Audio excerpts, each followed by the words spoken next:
Hey friends, welcome to the channel. I'm Ken Smith, and in today's video, we're going to meet Jim. Now, Jim had a 1927 Chevrolet that was on display at the Old Car Festival in 2025. But what really makes this unique is all of the other stuff that he also had on display with his vehicle. And that's what makes Old Car Festival so much fun. So, without further ado, let's meet Jim and his beautiful 1927 Chevrolet. Jim, this is a beautiful car, a 1927 Chevy. Tell me about this. Yes, it is a 27 Chevy. Beautiful car. It is the first year that Chevrolet outsold Ford Motor. Right. Ford Motor in 1927 was selling the last year of the Model T. Right. And this car is actually, it's a more improved car. It's a better car than the Model T. Sure. It has a traditional 3-speed transmission with a clutch instead of the 3 pedals like the Model T had. Right. Got a gas gauge on the outside. Just, it's a more improved car. Sure. And additionally, Ford was shutting down production, I believe it was in May of 27, to gear up for the new 1928 Model A's that were coming out. So GM and probably every other automaker took full advantage of that. Sure, sure. So, factory color? It is factory color. Okay. St. James gray, black on top, black fenders, and pistachio pinstriping. Okay. Those are factory colors. And the interior, I don't know if you can see from where you are, but it's green corduroy, and that's what the car came with, was green corduroy. Okay. Can we take a look at the interior? By all means. Okay.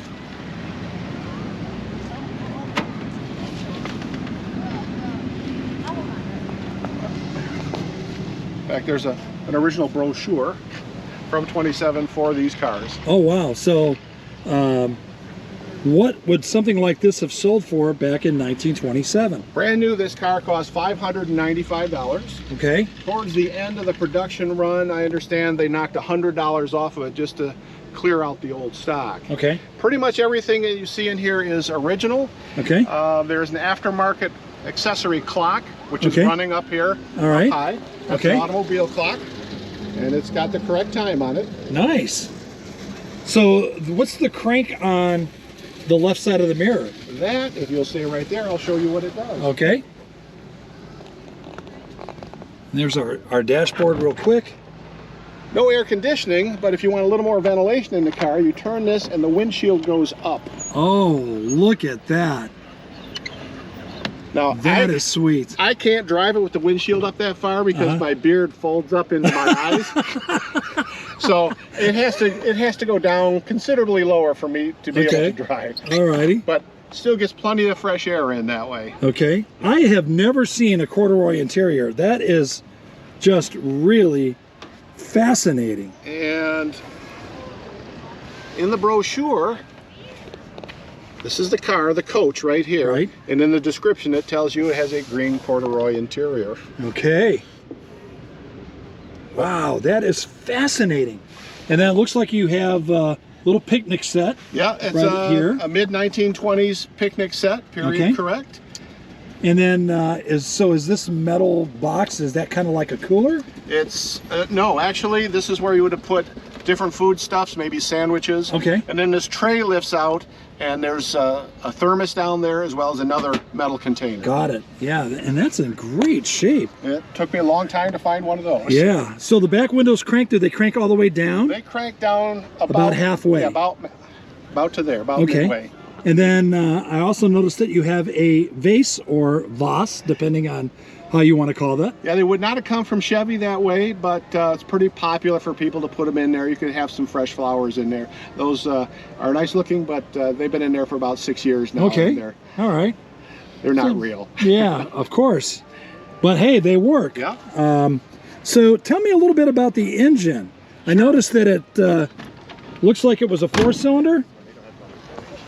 Now, one of the ways that you can help support me in interviewing people like Jim in places like Old Car Festival in Dearborn, Michigan, is when you purchase my book, Rust Buckets. Now, I'll throw a link down in the description. It's available on Amazon, so pretty much if you're watching this around the world, chances are you can get this book. And it's also available as a digital download on Amazon as well. So I'll throw a link in the description.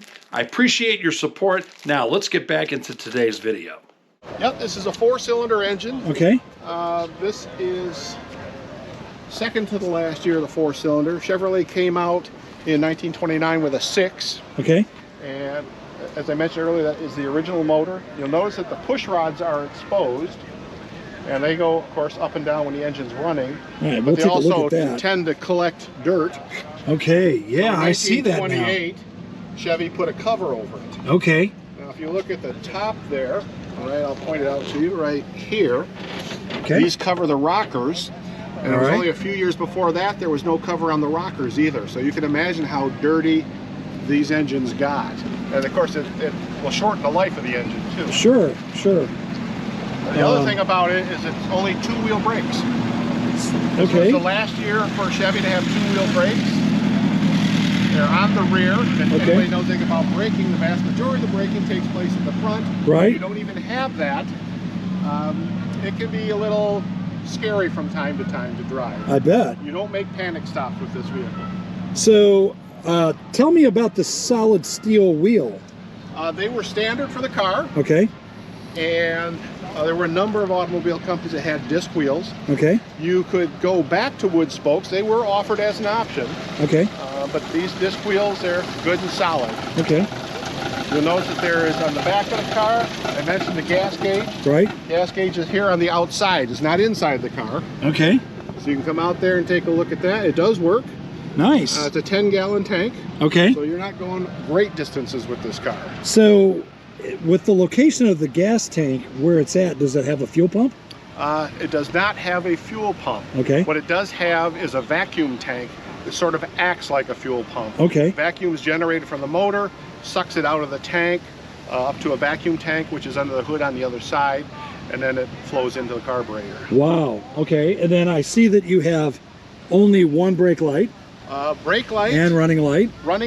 and license plate light. Okay. And that's the way it came. Alrighty. So if you're going to make a left turn, your arm sticks out. Right. If you're going to make a right turn, your arm goes up. Right. Awesome. And then, so, you know, Ford was kind of notorious for having a lot of wood in their vehicles. What about Chevy? Chevy has more wood in their vehicles than Ford Okay. did, which is the reason you don't see as many Chevys of this vintage as you do Ford.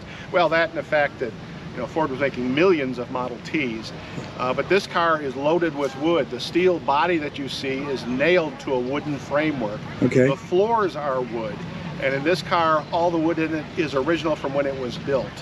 There's Wow. no indication that any of it was ever replaced. There are no repair panels or repairs on any of the metal panels on this car.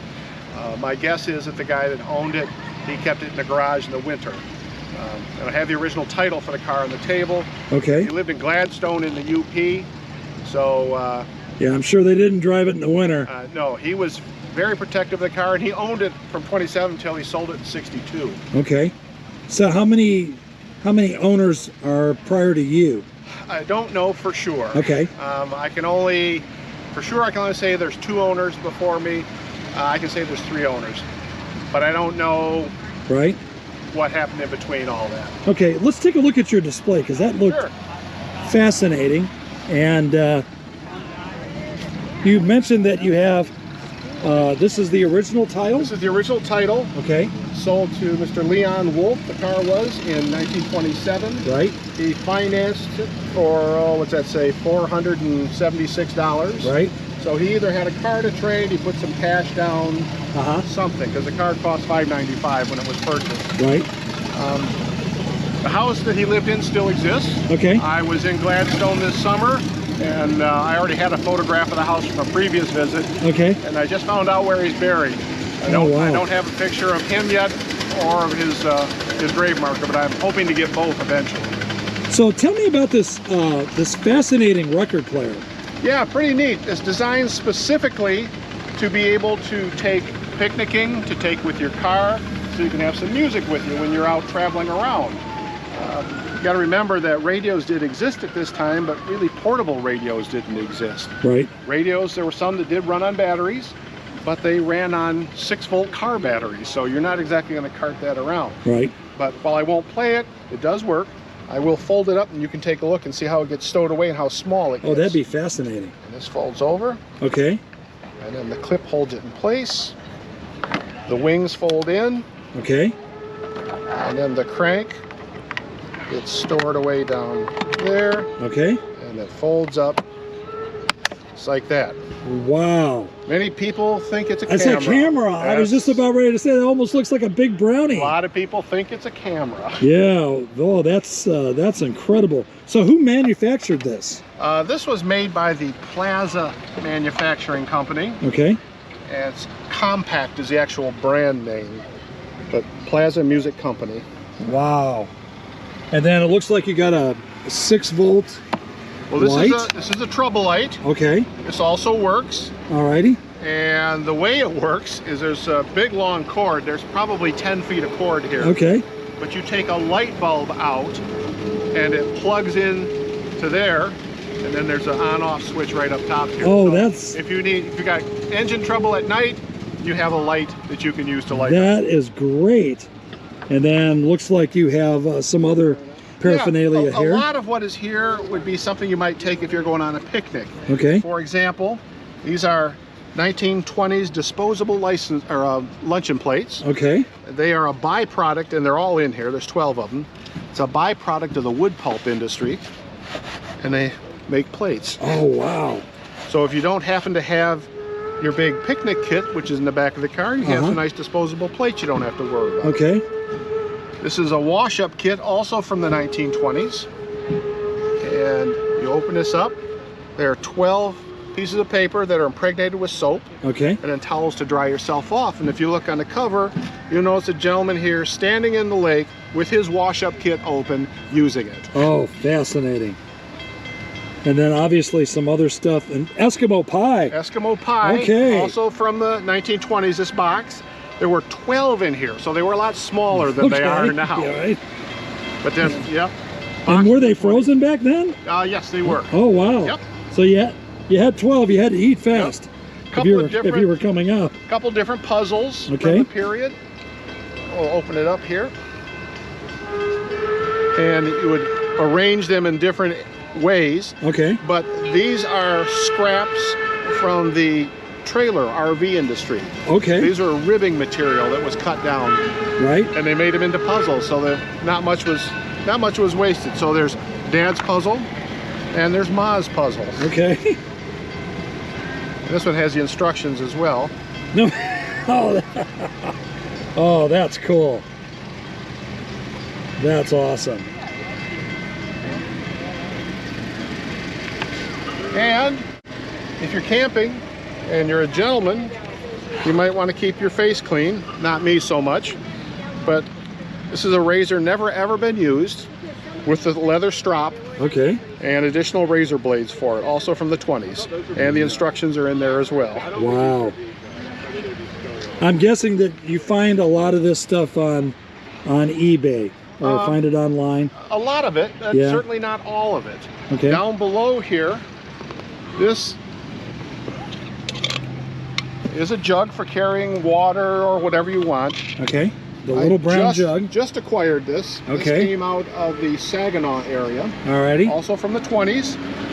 And if you look on there, see it says tourists use them. Yeah. Camping, the farmer, and fishing. Yep. So this would fit in the back of my Appalachian Angler Huckster. There you go. That's right. And you can see there's nothing more than a big cork that sits in there. And then I'm guessing glass? It's actually it's a pottery type. Okay. Yep. So like a ceramic. It's a ceramic, and then there is about an inch of space between this and the outside wall, filled with some kind of insulation, probably sawdust. Okay. But something like that. Sure. Anyways. Right. And then I see that you got the classic camp stove that probably works off of gas. It is a Prentice Weber's camp stove. I won't open it up. But I just acquired this in the UP this summer. Okay. But they were designed to run on gasoline. Right. Many of them even had a siphon that came with it when you bought it, so you could siphon gasoline out of your car. Out of your tank. This one does not. Okay. I have not lit it yet, but it should work. Everything is there. Yeah. They're about indestructible. Yeah. So, but I've got a small can So it's like a portable, almost like hikers. Oh yes. And it works off of gasoline as well, Yep. and has a little mini siphon pump in there. Yeah. Yeah. So yeah, I know exactly what I you're won't be talking using about. gasoline in it. I will use white gas. Yeah, that's a little safer. So I also notice you actually have the correct period flags. Oh yes. Yep. I try to do everything as accurately as possible. Right. I have a couple of these. The other one I have has actually 5 48-star flags on it. But this is the correct pattern for when the car was made in 1927 or 48 states. I'm going to take a quick walk around. Sure. The car is just absolutely gorgeous. I didn't fully close your door. No, don't worry about it. Just wanted to let you know that. Folks, isn't this just a beautiful car? And Jim, I really want to thank you for taking the time to do this for me. It's all right. I really appreciate that. Such a beautiful car. Thank you. I really am in love with this thing. Love the color scheme too. Thank you. Alrighty. Jim had a fantastic display, and I hope you enjoyed that. Have a wonderful day, and you all be blessed.